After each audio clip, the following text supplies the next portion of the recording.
हमेशा विवादों में रहा इसराइल और पैलेस्टीन का मुद्दा एक बार फिर से गर्मा गया है। इसराइल में यहूदी की आबादी ज़्यादा है। आज दुनिया के नक्शे में इसराइल एक यहूदी देश माना जाता है, मगर एक वक्त था जब यहूदी दुनिया का सबसे प्रचलित समुदाय माना जाता था। हिटलर ने भी यहूदियों पर काफ़ी जुल्म किए थे। अपने ऊपर दुनिया भर से हो रहे अत्याचारों से तंग आकर बहुत सारे यहूदियों ने अपने लिए एक अलग देश की मांग रखी थी। इसलिए यहूदियों ने फिलिस्तीन में शरण लेना शुरू की। जिस समय यहूदी फिलिस्तीन में शरण ले रहे थे, उस समय वह फिलिस्तीन क्राउन का शासन था। उस दौरान फिलिस्तीन में यहूदियों के लिए अलग देश की मांग काफ़ी बढ़ गई थी। उस समय के स्थानीय अरब लोग इस बात से नाखुश थे कि उनके ज़मीन पर यहूदियों के लिए एक अलग देश क्यों बनाया जाए। अरब और यहूदियों का विवाद अंग्रेजों के हाथ से निकलकर यूएई के पास चला गया। दोनों के बीच के विवाद का हल ये निकला कि बेलफोर डिक्लेरेशन के तहत इसराइल देश को बनाने की अनुमति दी गई और 14 मई 1948 में इसराइल विश्व के नक्शे पर अस्तित्व में आ गया, जहां 48% भाग फिलिस्तीन को दे दिया गया और 44% भाग नए बने इसराइल के हिस्से में आए, जबकि 8% जेरूसलम का हिस्सा यूएई ने अपने कंट्रोल में रखा। मगर जेरूसलम को लेकर अरब लोगों में विवाद छेड़ दिया।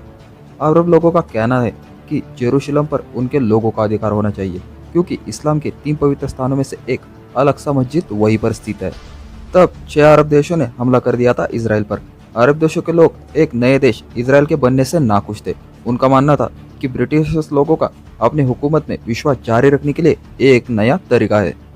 इसके बाद 6 देशों ने मिलकर इसराइल के खिलाफ जंग छेड़ दी। इस जंग को प्रथम इसराइल अरब युद्ध 1948 का नाम दिया गया। यह जंग अपने आप में ही काफ़ी ऐतिहासिक थी, क्योंकि 5 से ज़्यादा अरब देश नए बनाए गए इसराइल को ख़त्म करना चाहते थे। इस वक्त यहूदी जो इसराइल में रहते थे, उन्होंने देखा कि कुछ साल पहले उनके साथ कैसे पेश आ रहे थे। उनके लिए ये युद्ध अब अस्तित्व की लड़ाई बन चुकी थी। यहूदियों ने ठान लिया था कि अब अगर अरब देशों से नहीं लड़ेंगे तो पूरी दुनिया में उनके लिए कोई जगह नहीं होगी। यहूदी लोग प्रथम इसराइल अरब युद्ध 1948 में काफ़ी बहादुरी से लड़े और उस समय पूरी दुनिया तब हैरान रह गई जब 6 अरब देशों को एक अकेले इसराइल ने धूल चटा दी। साल 1949 में जब ये युद्ध खत्म हुआ तो यूनो पार्टीशन प्लान के तहत जो 2 भाग फिलिस्तीन के हो गए थे, उनमें से कई जगहों पर अब इसराइलियों ने अपना कब्जा कर लिया था। गाजा पट्टी का भूभाग इजिप्ट के पास चला गया और वेस्ट बैंक का हिस्सा जॉर्डन के पास चला गया। इसका मतलब ये हुआ कि अब स्थानिक फिलिस्तीन लोगों के पास अपनी कोई जगह रहने के लिए बची ही नहीं।